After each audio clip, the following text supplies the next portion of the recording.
regarde, des fois je faisais tiquer mes parents, ou même des amis, quand on riait ou quand on rit.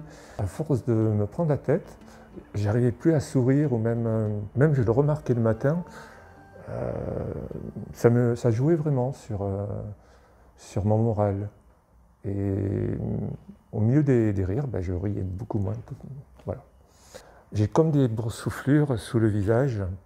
Après, je suis comme tout le monde, quand je me lève, il y a des matins où je me trouve très bien, où je me trouve bien, il y a des matins où je me trouve moche en me regardant dans le miroir, comme tout le monde.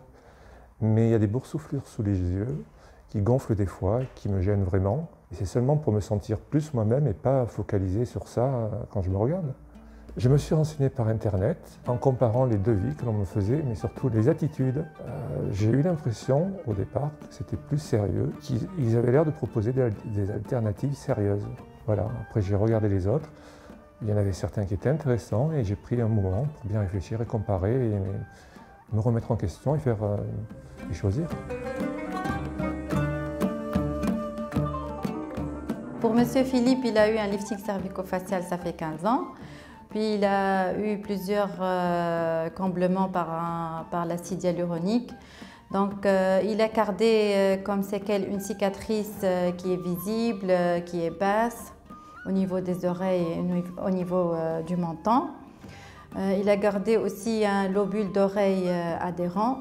Les produits de comblement qu'il a injectés n'ont pas été résorbés, donc il a un aspect boursouflu, des pommettes et des cernes. C'est les pommettes et les lèvres qui me posaient un gros problème. Après, je me disais, bon, un lifting cervico-facial, bon, pour remonter un peu l'ovale du visage. Bon, voilà. Mais vous avez trouvé les deux points, ouais, tac et tac. Ouais. Donc, ce qu'on va faire pour Monsieur Philippe, on va reprendre le lifting cervico-facial pour cacher les cicatrices qui vont être cachées dans le cuir chevelu, en rétro-auriculaire. On va aussi décoller le lobule des oreilles. On va faire aussi une blépharoplastie des 4 paupières.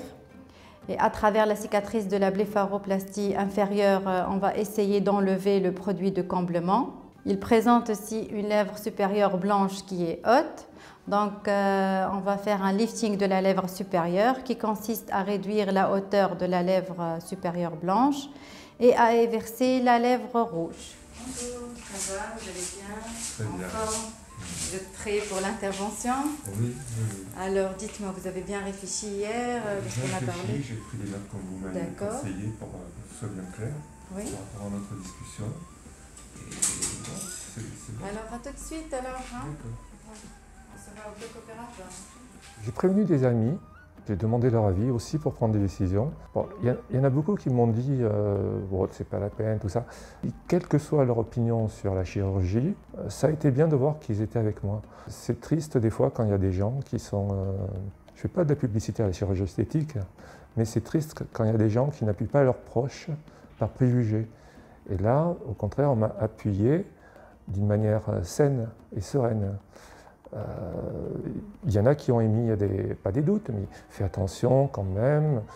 Mais bon, il voyait que j'avais envie vraiment, que j'étais motivé, que c'était peut-être pas n'importe quoi pour moi. Alors voilà, ils m'ont appuyé. Ils m'ont pas appuyé, ils m'ont soutenu. Ouais.